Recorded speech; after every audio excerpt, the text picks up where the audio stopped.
Hello everyone, and welcome back to the channel. I'm so excited to have you join me today for another insightful teaching from the Word of God. Whether you're new here or a regular viewer, I appreciate you taking the time to listen, learn, and grow with me as we explore the depths of the scriptures together.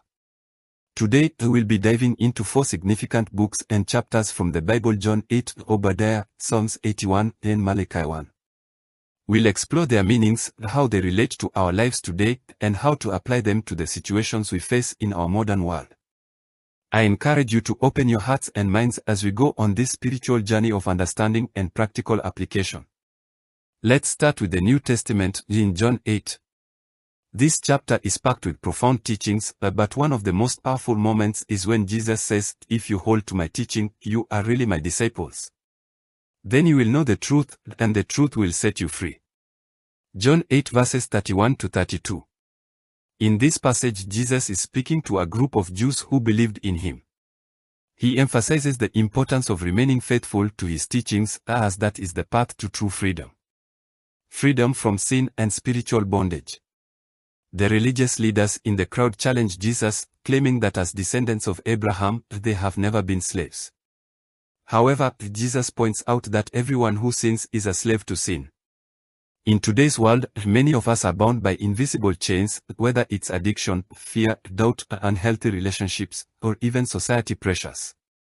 The freedom that Jesus offers is not just a release from physical oppression but freedom from spiritual bondage. To apply this teaching to our current situations, we must be willing to accept and live by the truth of Christ. Ask yourself, what are the areas in your life where you feel stuck or bound? Jesus offers freedom, but it comes with the responsibility to hold on to his teachings. It's not enough to just hear the truth, we must live it out. When you embrace Jesus' teachings about love, forgiveness, grace, and faith, you'll begin to experience the kind of freedom that transforms your mind, heart, and life. Next, we move to the book of Obadiah, the shortest book in the Old Testament. Obadiah delivers a prophetic message about the downfall of Edom, a nation that descended from Esau, Jacob's brother. Edom had a long-standing feud with Israel, and their pride and mistreatment of the Israelites ultimately led to their judgment.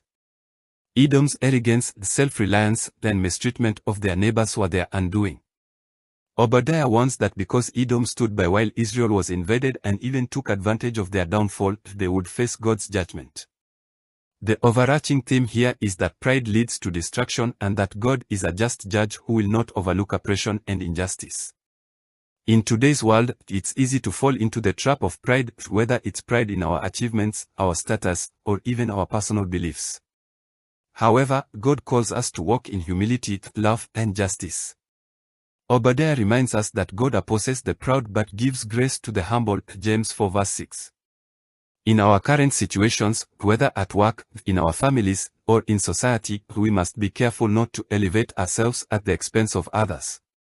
Ask yourself, are there areas in your life where you have allowed pride to take root? How can you humble yourself and seek justice for those around you? Maybe it's in your workplace, where someone is being treated unfairly, or in your community, where injustice is being overlooked. Obadiah calls us to stand for what is right and just, trusting that God will honor our humility and pursuit of justice. Now, let's turn to Psalms 81, a beautiful and solemn reminder from God to his people to listen and obey his voice. This psalm is a call for Israel to remember how God delivered them from Egypt and provided for them in the wilderness. However, despite God's faithfulness, Israel often turned away from him, choosing to follow their own desires instead of God's commands. Psalm 81 highlights God's desire for his people to listen to him. If my people would only listen to me, if Israel would only follow my ways. Psalms 81 verse 13. The psalmist pleads for the people to open their ears to God's voice, promising that if they do, God will bless and protect them. However, when they turn away, they face the consequences of their disobedience. In our fast-paced world, it's easy to get distracted by the noise around us: social media, career demands, personal struggles. We often fail to take the time to listen to God's voice. Psalm 81 reminds us that God is always speaking, guiding, and inviting us to follow his ways, but we must make the intentional choice to listen. Ask yourself, are you taking the time to listen to God's voice in your daily life? Are you seeking His guidance before making decisions, or are you relying on your own understanding? Just as Israel was reminded to trust in God's provision, we too must trust that God knows what's best for us.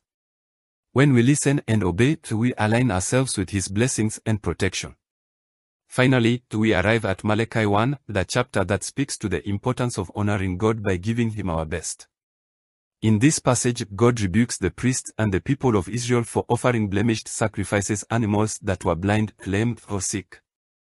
God is not pleased with offerings that are given out of convenience or obligation, but rather He desires offerings that reflect our love and reverence for Him. Malachi 1 highlights the people's failure to honor God in the way they worshipped. Instead of offering the best of their flocks, they give sacrifices that were unacceptable. God reminds them that He is a great King and deserves the best of what they have to offer. In today's world, this message speaks directly to the quality of our devotion to God. Are we giving God our best, or are we offering Him what's left over?